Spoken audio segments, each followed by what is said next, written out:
마가복음 6장 34절로 44절까지 말씀. 예수께서 나오사 큰 무리를 보시고 그 목자 없는 양 같음으로 인하여 불쌍히 여기사 이에 여러 가지로 가르치시더라.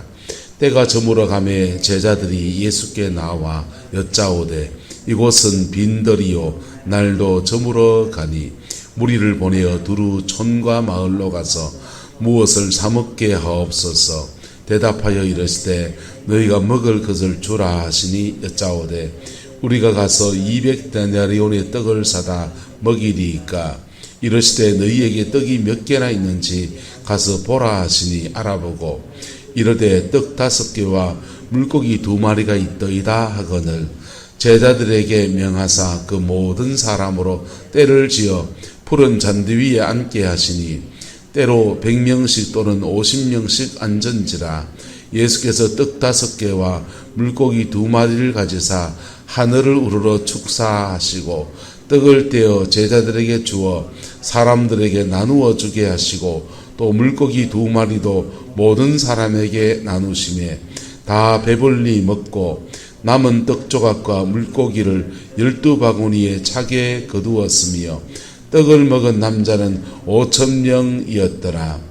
요한복음의 말씀도 같이 봅시다. 빌립이 대답하되 각 사람으로 조금씩 받게 할지라도 200데나리온의 떡이 부족하리이다.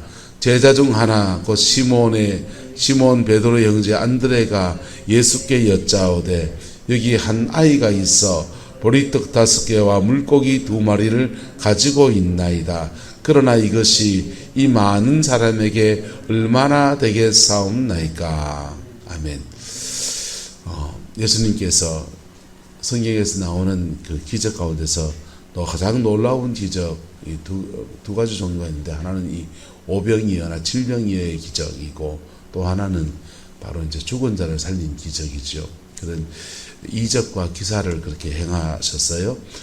주님은 근데 이 기적을 꼭 필요한 때 행하셨습니다. 뭐 할 때요? 필요한 때. 자신을 과시하려고 행하신 게 아니고 또 자기의 필요를 채우려고 행한 것도 아니시고 주님은 꼭 필요할 때 이 이적을 행하셨던 것입니다. 자, 근데 이 이적이 이렇게 일어나는데 보세요. 제자들은 둘씩 짝지어서 각 선교 여행을 떠났다가 그렇게 복음을 전하고 와서 그 영광을 이렇게 보았지 않습니까? 좀 쉬러 가다가 이 사람들이 사모하니까 쫓아온 겁니다. 쫓아와서 이 사람들이요 그냥 예수님 요만치 따라가면 되겠지 했던 그 예수님이 이 사람들 떠나서 멀리 가려고 한참을 배를 더 가버리니까 그냥 걸어서 쫓아온 거예요. 그러니까 굉장히 얼마나 피곤하고 얼마나 배고프고 그러겠습니까? 그래서 그들에게 주님이 큰 무리를 보시고 그 목자 없는 뭐 같다 했습니까? 양 같다. 이스라엘에 목자가 없습니까? 이 당시에 각 마을마다 신학국에 회당이 있어서 목자가 있어요. 지도자가 있다고요. 랍비가 있고 성경을 가르치는 사람이 있어요. 그런데 그들이 목자 없는 양같이 되었다라는 겁니다. 구룡포에만 해도 13개의 교회가 있습니다. 13개의 교회가 있고 그런데 참 두려운 거죠. 저희같이 목회하는 저희 입장에서 말하면 원목사 있는데 하나님이 너희 성광교회 교인들이 목자 없는 양 같다 이러면 저희는 얼마나 두려운 얘기겠습니까? 시대가 지금 타락해지고 시대가 문제가 생겨서 지금 문제가 심각하다는 것입니다. 목자가 있어요. 목자가 있는데 목자 없는 양같이 되었고 십자가 어제 주일날 십자가 설교했지만은 십자가 교회마다 걸어놓고 여러분 서울 시내에 요즘은 밤에 좀 못 쳐도 하지만은 우리도 네온사인 켰다가 앞집에서 하도 그냥 밤에 자는데 방해된다고 그래가지고 십자가를 불을 껐어요. 근데 그렇지만 밤에 올라가서 이래 한번 보세요. 보면요 서울에 가서 보면요 십자가가 얼마나 많은지 몰라요. 그렇게 십자가가 많은데 정말 진정한 십자가 있냐 이 말이에요. 진정한 십자가가 그의 영혼에 있냐 말이에요.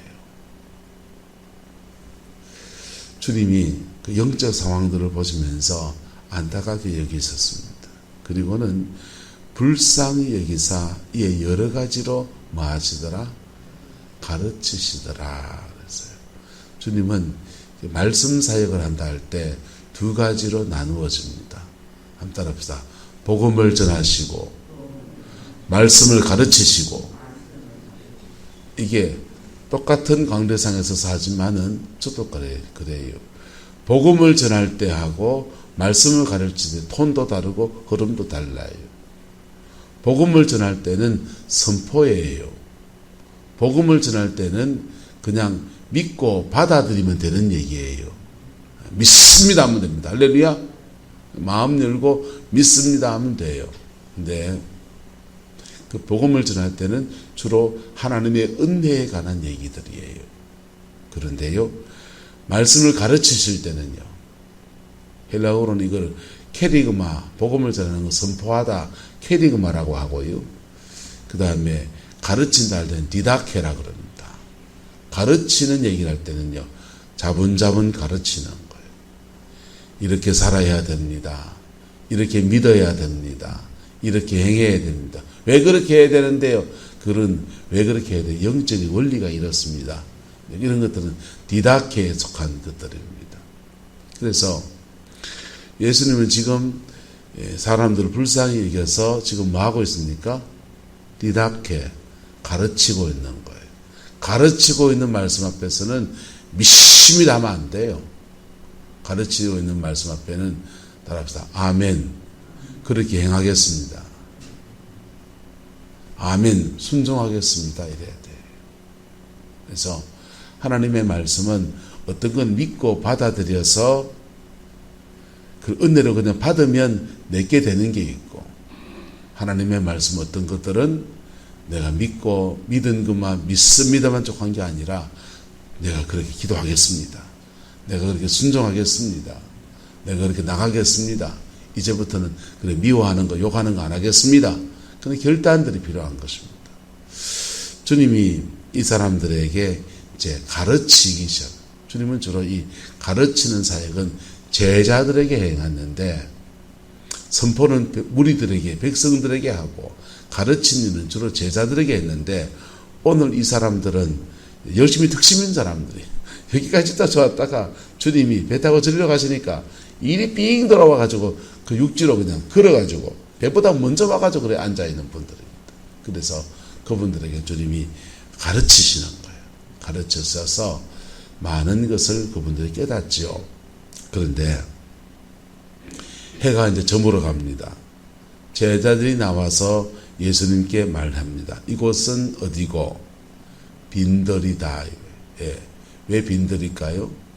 사람들이 없는 곳에 와서 쉬려고 오다 보니까 이 사람들은, 제자들은 마을 멀리 떠나 있는 빈들로 온 겁니다. 날도 뭐해져 가고 저물어져 가니까 이제 이 사람들 여기서 노숙할 수는 없고 집으로 돌려보내야 되는데, 그래서 무리를 보내어서 두루 촌과 마을로 가서 무엇을 마게 하소서? 사먹게 하소서. 그들이 뭘 사먹게 하옵소서. 그러니까 주님이 좀 생뚱맞은 대답하십니다. 대답하여 이르실 때 너희가 먹을 것을 뭐하라? 주라. 제자들을 보고 너희가 먹을 걸 줘라 그러신 겁니다. 여짜오되 우리가 가서 200데나리온의 떡을 사다 먹이리까. 우리말로는 떡이라고 했지만 빵이죠. 이 사람들은 미리 주식이니까. 200데나리온 얼마냐 하면 하루 품삯이 한 데나리온이에요. 근데 요한복음의 말씀을 보면 각 사람이 조금씩 먹게 할지라도 200데나리온이 부족할 겁니다. 그렇게 말합니다. 빌립이. 그래서 200데나리온의 떡, 하루 품삯이 한 데나리온이니까 200일치 품삯을 사서 품삯 돈이 우리한테 없고, 그리고 그 돈 가지고 사람들 먹여도 사람들 조금씩 밖에 먹일 수 없을 텐데, 우리 그런 돈도 없고 여긴 빈들이어서 살아갈 수도 없는 그런 상황이고 난감하다 이거죠. 제자들은 할 수 없다고 지금 얘기하는 겁니다. 이 중심에는 빌립이 그렇게 말한 것이지요. 그때 주님이 묻습니다. 이르시되 너희에게 떡이 몇 개나 있는지 가서 뭐하라? 보라. 그렇게 말했어요. 가서 봐라. 그러니까 여태 요한복음 말씀 보면 안드레가 가서 보고하기를 물고기 2마리와 보리떡 5개가 있습니다. 근데 그 물고기 2마리와 보리떡 5개는 작은 어린 아이가 가지고 온 자기 먹을 양인 겁니다. 작은 어린 아이가 자기 한 끼 먹을 도시락을 가지고 온 그 정도밖에 안 되는 거, 그것 외에는 지금 아무것도 없다라고 하는 것입니다. 그때 떡 5개, 물고기 2마리가 있더이다. 그렇게 고백을 하니 주님이 그 다음 말씀하십니다. 묻지도 따지지 않고 순종해라 이랬죠. 제자들에게 명하사 그 모든 사람으로 무엇을 지어서 때를 지어서 푸른 잔디 위에 앉게 하셨다. 그리고는요, 때로 100명씩 또는 몇 명씩 50명씩 앉아있게 됩니다. 예수께서 떡 5개와 물고기 2마리를 가지고 하늘을 우러러 축복하고 기도하고, 축사라는 말이 2가지 용어로 성립했어요. 축사는 사탄을 쫓아내는 축귀 또는 축사 이럴 때는 사탄을 쫓아내는 말이 되고요. 여기서는 축사는 하늘을 향해 축복하며 감사하는 그런 기도를 했다 이런 뜻입니다. 하늘을 우러러 감사하고 축복하고 기도했더니 그 다음에 떡을 떼서 제자들에게 나누어 주게 하시고 물고기 2마리도 모든 사람에게 나누어 줬는데, 나누어 줄 때마다 계속 이상한 기적 안에서 그렇게 생성이 되고 또 불어나고 또 불어나서 계속 나누어도 끊어지지 않아서 이 남자만 다 배불리 먹고서 남은 떡 조각과 물고기를 12바구니에 차게 거두었다. 바구니 12개 가득 차게 거두었고, 떡을 먹은 남자는 몇 명이다? 5,000명이다. 이런 이적이 일어날 수 있느냐? 일단 첫 번째. 그럼 이런 이적이 일어날 수 있습니까? 오늘날도 가능합니까? 이건 창조주의 능력인 거예요. 무슨 능력이요? 창조주 하나님의 능력인 거예요. 여러분, 우리는 여기 보이는 이 나무는 탄소로 되어 있습니다.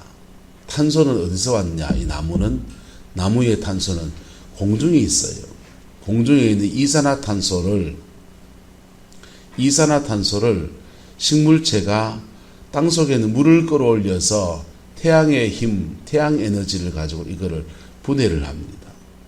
탄소와 수소, 물과 만나서 CO2가 탄소로 남고, 물은 O2, 산소는 바깥으로 배출하는 거예요. 그래서 숲속에 들어가면 깨끗한 산소가 나오니까 맑은 공기, 피톤치드 이런 산림욕을 할 수 있죠. 근데 이 탄소와 물질의 단위로 우리가 나눌 때 우리가 알고 있는 물체, 이거죠. 화이트보드 물체가 있고, 물체를 분해해 나가면 분자가 돼요. 뭐가 된다고요? 분자. 이거는 탄소. 분자를 더 쪼개면 원자가 돼요. 원자를 더 쪼개면 뭐가 될까요? 입자가 됩니다. 입자는 플러스 입자, 마이너스 입자, 플러스도 마이너스 아닌 중구성 입자, 이렇게 세 가지 입자가 되어 있어요. 요즘 과학계는 힉스 입자라고 하는 전혀 새로운 얘기도 하고 있어요. 어쨌든 요 물체 때는 우리가 눈에 보이는 그런 거고, 요것을 분자 단위로 내려가면 이 물체의 성질을 가장 그래도 가지고 있는 그 최소 단위를 분자라고 하는 거예요. 분자가 원자 단위로 가면 성질이 바뀌어요. 더 작아지고, 원자가 모이면 분자가 되고, 분자가 모이면 우리가 물체가 됩니다. 물체는 눈에 보이는 물체도 있고 안 보이는 것도 있겠죠.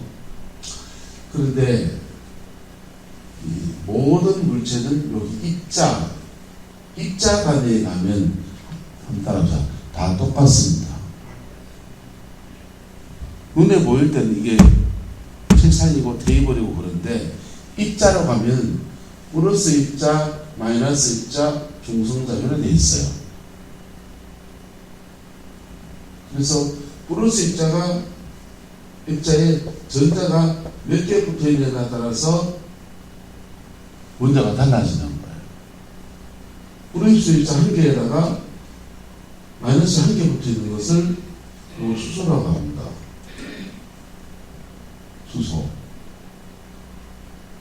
플러스 한 개에 마이너스가 12개 붙어 있는 것을 탄소라고 합니다.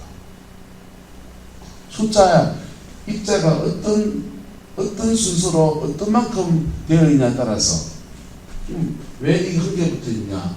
여기는 수소는 안에 원자 핵에 플러스가 한 개거든요. 한 개밖에 없고, 한 개밖에 없으니 마이너스가 한 개를 가지는 거예요. 그래야 플러스 마이너스 만나가 안정된 구도가 되거든요. 탄소는요, 그 안에 플러스 입자가 12개가 있는 겁니다. 12개의 입자가 12개의 마이너스 입자를 가지고 있는 거예요. 마이너스 입자는 뭘 생각하냐면 전기가 다 마이너스 입자거든요. 전기가 흐르잖아요. 그렇게 마이너스 입자를 12개를 가지고 있는 거예요. 그래서 마이너스 입자의 숫자에 따라서 얘의 수소의 무게도 결정이 되는 거예요. 물질 중에서 제일 가벼운 물질이 수소입니다. 탄소는 수소보다 12배 무거운 그런 물질인 거죠. 근데 탄소를 쪼개면 수소가 될 수도 있다 없다? 있는 거예요. 그런 쪼개는 것을 통해서 발전을 하는 것이 원자력 발전입니다. 수소를 두 개를 합치면 무게가 줄어들어요. 무게가 줄어드는데, 줄어든 무게만큼 에너지가 된다는데 그걸 핵융합 발전이라고 합니다. 태양에 내는 힘은 그 핵융합을 통해서 내지는 거예요.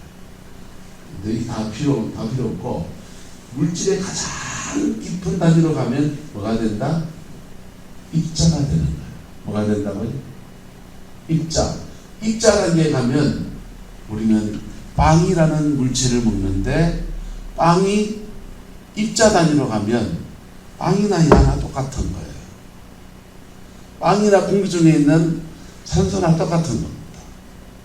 그래서 예수님께서 행하신 이적을 과학적으로 말한다면 예수님은 어떤 분이십니까? 세상을 만든 창조주 하나님이시잖아요. 창조주 하나님이시니까 이 물체에서 이 물질로 바꿀 수 있다 없다? 물질을 입자에서 돌렸다가 입자에서 이 물질을 끌어낼 수 있다 없다? 그건 하나님은 가능한 것이죠. 하나님은 가능한 것이죠.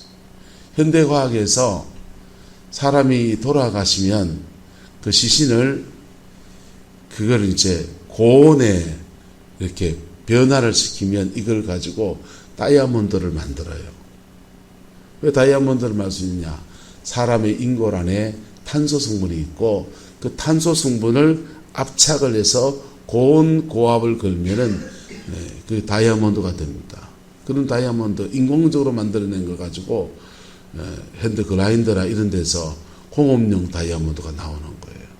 그런데 그 현대과학에서 물질을 바꾸고 입자 가속기를 포항공대 입자가속기에 돌리면은 이 물질을 저 물질로 바꿀 수 있는 거예요. 근데 그 바꾸는데 돈이 너무 많이 드니까 안 하는 거지. 현대과학도 이걸 해내는 겁니다. 자, 예수님께서 오병이어의 기적을 행한 것을 과학적으로 설명하면 그렇게 될 거예요. 그런데 주님은 이 기적을 어떻게 행하십니까? 첫 번째는 하나님께서 주는 긍휼의 마음이에요. 무슨 마음요? 지금 배고파서 온 사람들의 긍휼의 마음입니다. 그 중에 작은 어린아이도 같이 왔습니다.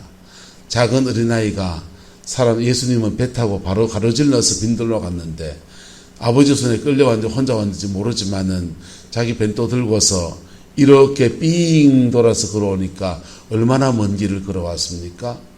그래도 배가 고플까요? 안 고플까요? 배 고프잖아요. 자기도 배고픈데 그 은혜 받은 마음으로 그것을 내어놓는 겁니다. 그 아이에게는 그날만큼 물고기 2마리가 보리떡 5개가 자기에겐 전부인 것이에요.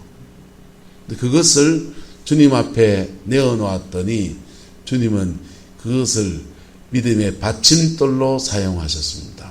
할렐루야. 믿음의 역사를 원합니까? 믿음의 역사는 이런 논리로 진행이 됩니다.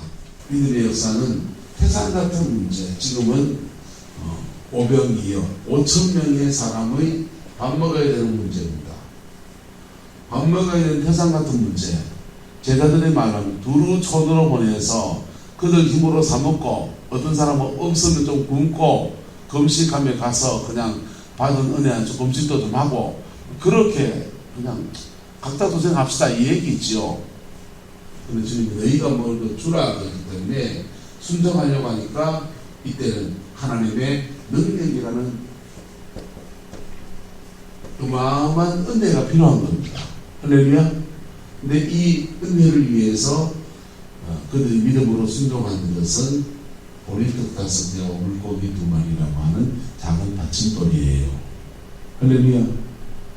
여러분, 예수 안에서 믿음의 역사를 원합니까? 그게 그 받침돌을 놔야 되는 문제예요. 받침돌을 놓으면 하나님은 하나님의 능력, 주의 긍휼 안에서 풀어지는 그 엄청난 능력이 쫙 내려가는 순간 우리는 원리를 잘 몰라요. 입자를 바꿔서 어떻게 만들었는지 어떻게 만드는지 모르지만 어쨌든 하나님의 초자연적인 은혜가 역사하면서 5,000명을 먹이는 놀라운 이적의 역사가 일어나는 것입니다. 할렐루야. 저는 기도만 했습니다 하는 사람 별로 안 좋아합니다. 기도만 했습니다 하는 분들 중에서는 정말 기도만 진짜 하는 분도 있는가 하면 기도하고서 자신의 삶의 자리 안에서 믿음의 받침돌을 안 놀락하는 것. 돈은 꼭 지원되어 있으면서 기도만 하면 되죠. 아니면 돈을 내놔야 됩니다. 때로는 기도만 할 게 아니고 때로는 내가 헌신이라는 믿음의 받침돌을 내놔야 됩니다. 그럴 때 하나님의 어마어마한 능력이 역사하면서 5,000명을 먹이는 이적이든지 인생의 무슨 문제든지 하나님이 풀어가는 놀라운 은혜를 베풀어 주시는 거예요. 고신대학교 총장을 했던 안민 교수님이라는 분이 어째 부산에서 공부해가지고 서울대학교 성악과를 갔는데 학교에 가서 보니까 동기들은 다 그냥 집안이 탄탄한, 그리고 음대 교수, 서울대 와서 그냥 국내 성악과가 안 되고 음대 교수라도 한 자리 하려고 그러면은 필수 코스가 있는데 이태리 가서 유학을 갔다 와야 돼요. 자기 이태리 유학 갈 돈이 없어요.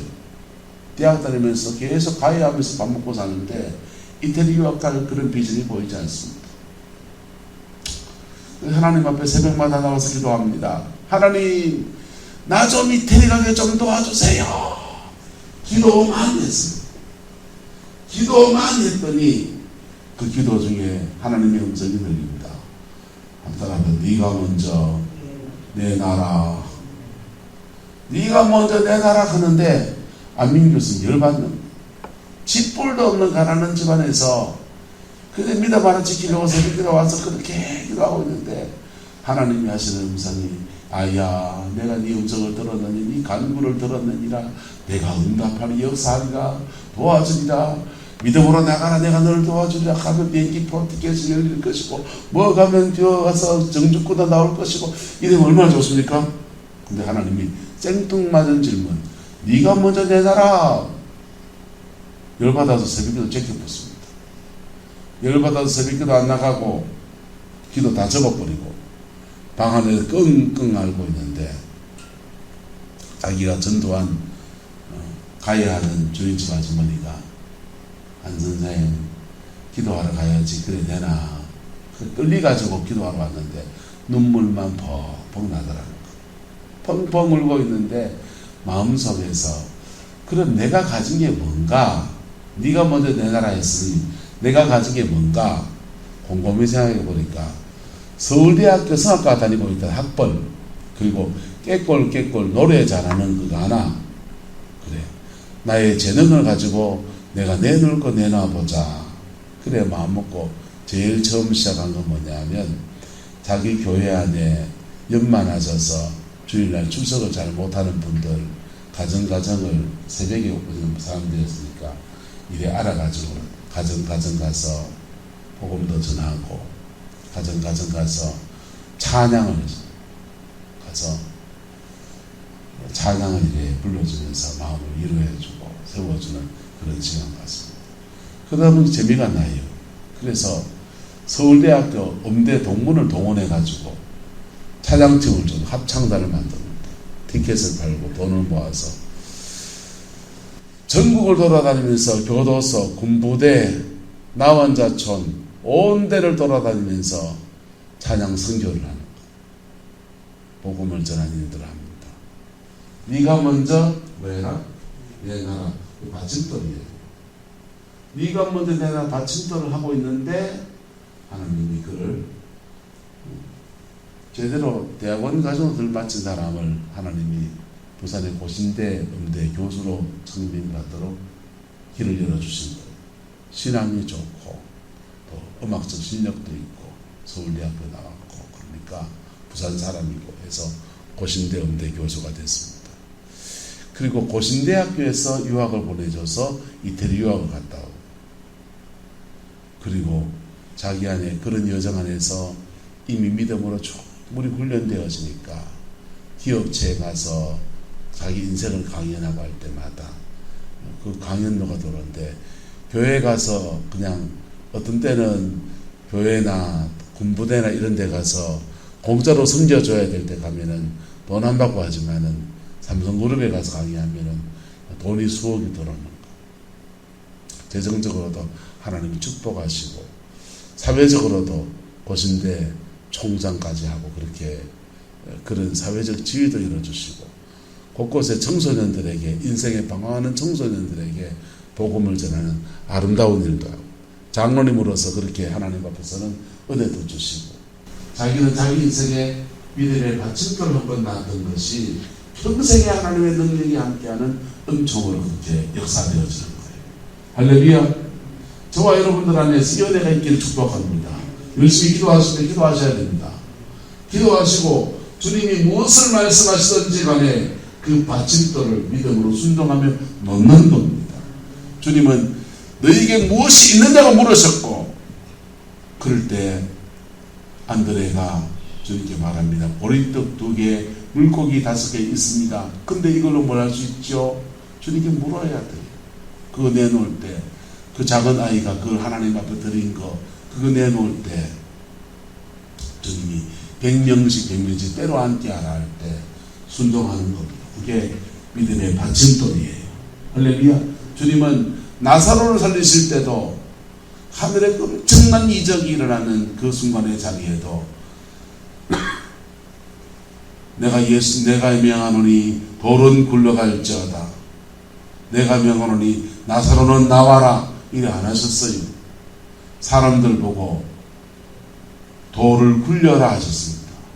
예수님이 능력이 없으면 힘이 없으니까 돌띠는 굴러가라 하면 돌이 스르르 굴러가는 보면 와 하나님 살아계시는구나. 돌도 그냥 기적적으로 굴러가네. 그러면 나사로 살아갈 수 있겠다. 저는 사람들 눈이 빠르게 볼 거 아니에요. 주님 그렇게 안 하시고 사람들 보고 그 돌을 굴려라 합니다. 돌을 굴리니까 시신이 썩은 냄새가 나. 장사를 지내고 시체가 썩어서 냄새가 나나이다. 근데 굴리라고 굴려라. 굴리고 순종했더니 주님께서 나사로야 나오느라 하면서 그 죽은 나사로가 부활하는 놀라운 역사가 일어납니다. 나사로의 이적이 문제가 아니고 오늘 우리의 문제가 중요한 거죠. 그렇죠?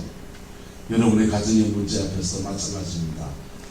하나님 앞에 충분히 기도하십시오. 그리고 주님이 무엇을 말씀하시든지 믿음의 받침돌을 놓으십시오.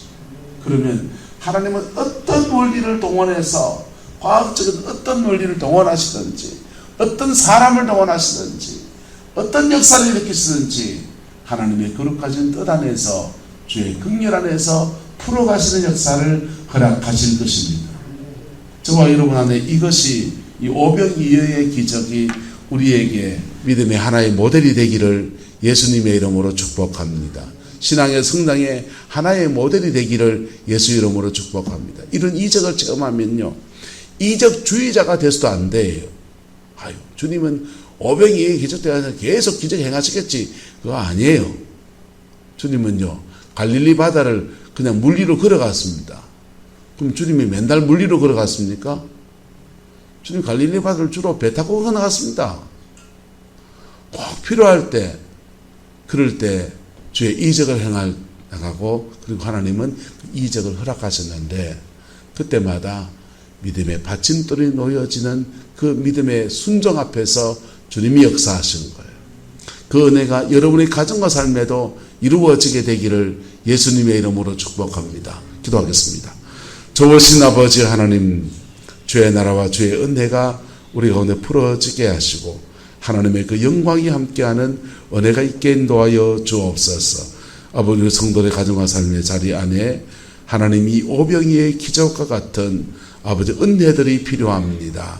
자녀의 앞길을 열기 위해서, 아버지 목회하는 자녀들을 위해서, 또 우리 인생의 남은 인생을 위해서 고비고비마다 하나님 이 오병이의 기적과 같은 이적들이 필요하오니 주님이 역사하여 주시고 주님이 주장하여 주시고 주님이 주관하여 주셔서 가장 놀라운 하나님의 역사로 역사하여 주옵소서. 아버지께서 함께해 주시옵소서. 주께서 뭐라 말씀하시든지 우리가 듣고 순종하겠나이다. 여호와께서 주관하여 주시기 원합니다. 예수님의 이름으로 축복하며 기도드리옵나이다. 아멘.